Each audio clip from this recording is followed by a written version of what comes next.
Hello guys, welcome back to my channel. I am back again with some previous year questions.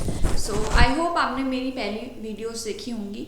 मैंने काफ़ी सारे previous year questions share किए हैं, उनको explain किया है, जो कॉन्सेप्ट्स उनमें हैं वो एक्सप्लेन किए हैं. सो अगर आपने देखी नहीं है अभी तक तो please go and watch and let's start with this video.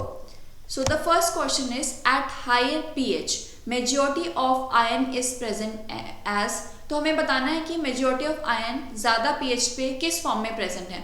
So it is not present as ferrous ion और फेरिक आयन और both of them none, but it is present as ferrous hydroxide and ferric oxy hydroxide. Okay, so this is the answer here. Next question is, in living organisms, phosphorus is largely associated with, not with carbohydrates, not with lipids, but with nucleic acids. Okay, it is associated with the nucleic acids, and it is basically the DNA and RNA, which are the nucleic acids. They consist of long chains of phosphorus or phosphates. Okay, so they consist of phosphorus in them, and phosphorus also acts as a buffer for them. Alright, so there are phosphorus is very important in the case of nucleic acids, DNA or RNA. So proteins have no importance in that.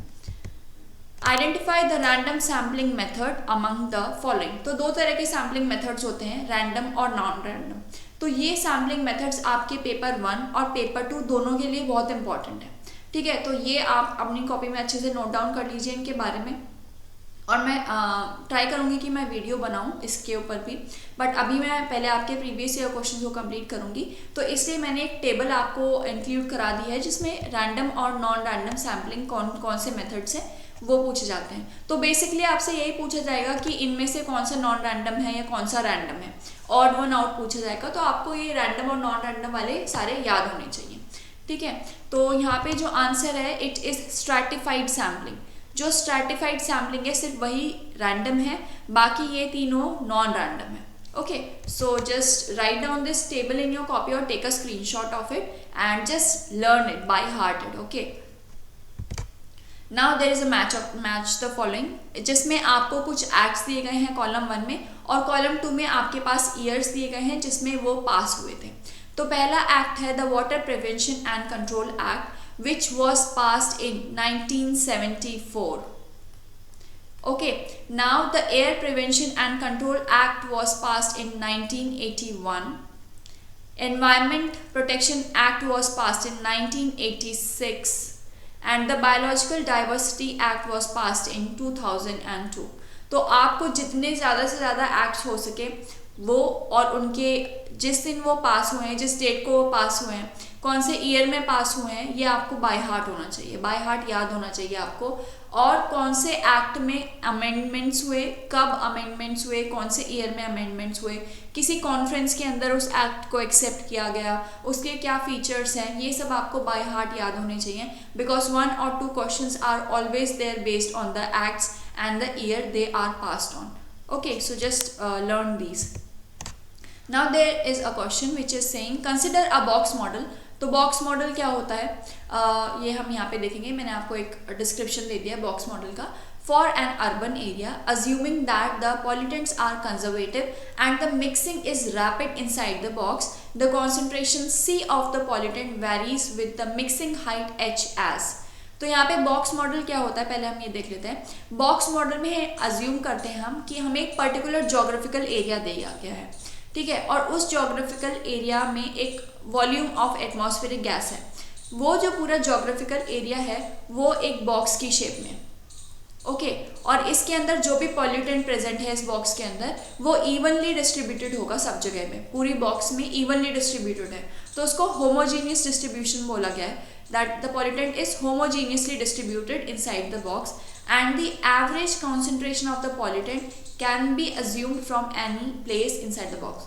तो average concentration है अगर pollutant की हमें लेनी है तो हम किसी भी जगह से ले सकते हैं, यहाँ से भी ले सकते हैं, यहाँ से भी ले सकते हैं, यहाँ से कहीं से भी ले सकते हैं बॉक्स के अंदर से, because the pollutants are homogeneously distributed. तो उनकी आप कहीं से भी आप उनको सैंपल को लीजिए, उसकी कॉन्सेंट्रेशन सेम ही आएगी पूरे बॉक्स के अंदर।